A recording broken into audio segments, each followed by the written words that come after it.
honey, will you take out the trash? Sure thing. You know, he said sure thing, but I don't see him actually taking out the trash. You know, I gave her my answer and I'm doing something, but now I feel this tension. Oh, there's tension, all right. I'm like in the kitchen thinking, I need for you to take out the trash. And when I ask you to take out the trash, I'm thinking you're going to take it out right now. You know, when I said, sure, I'll take out the trash, I'll take out the trash when I'm ready to take out the trash. Oh, yeah. So I'm in the kitchen, and now I'm getting mad. I'm slamming the cabinet doors. I'm trying to wash the dishes. I'm huffing. I'm trying to make as much noise as I possibly can because I want him to know that I've asked him to take out the trash, and I have noticed that he hasn't done it. And this is where things really start to get crazy. She's huffing, she's slamming stuff around. It sounds like she's breaking the dishes when she's actually washing them. And you know what? I don't know what the big deal is because I said I would do it. So you know what? Just let me do it when I do it. Yeah, well, he still hasn't done it. So you know what? What am I going to do? I'm going to go take out the trash myself. And let me tell you, it's going to be really noisy when I do it. And I'm going to groan and I'm going to make as much noise as I possibly can because I'm thinking, I asked you to take out the trash. You didn't take out the trash. And now I'm having to take out the trash. So then she just takes out the trash herself, you know, and she makes a big production out of it. She's really huffing, really slamming, slinging that thing through the kitchen. You know what?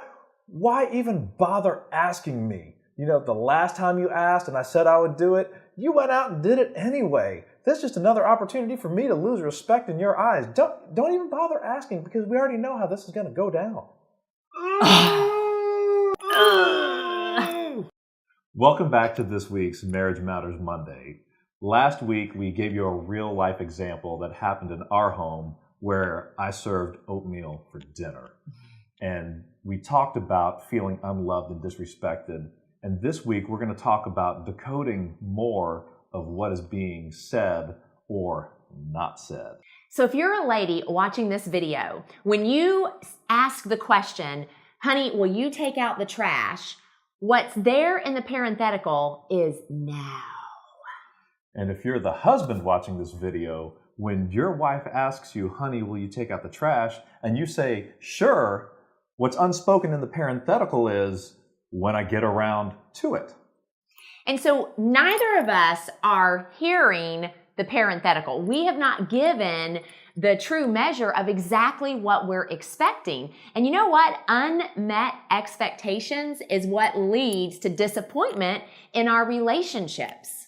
And as we shared with you last week with the oatmeal, when I feel disrespected or she feels unloved, we're going to do things to try to increase that level of respect or love. Of course, it comes across as unloving or disrespectful, and our actions kind of speak more than our words ever will.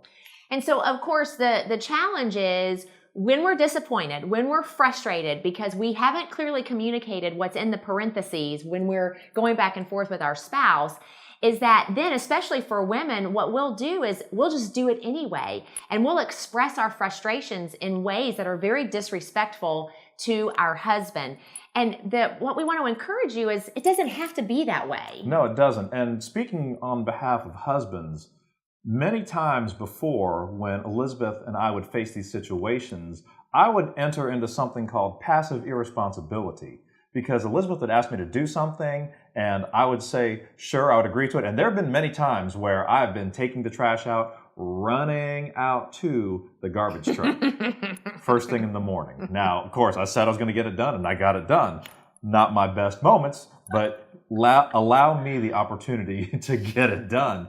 But when Elizabeth asks, and I kind of already have a feeling of how it's going to go down, I will sit and delay longer because I pretty much expect that this is the way it's going to be. And that's not healthy in our relationships. So, ladies, I want to encourage you that not only this week, really consider what are the parentheticals, what are the things that you're not saying when you are communicating or when you're asking your husband to do something. And husbands, it goes both ways. Think about those situations in your home where when your wife asks you something that you kind of take a breath like, here it comes again, or here it goes again, something that feels like a rehearsed script. And then ask yourself, what am I really saying in my mind, and is it really coming out of my lips? So that's going to be your challenge this week, is to really begin to try to identify the unspoken things that are causing crazy cycle moments in your relationship. Okay, your challenge this week is to pay attention to the parentheticals in the conversations that you're having with your spouse. What are the unspoken things that are sending you into crazy cycle moments? So leave those as comments down below of what parentheticals you're facing, or if you want to be more comfortable about it, you can send us a private Facebook message or text us directly. And we look forward to seeing you back here next week for Marriage Matters Monday.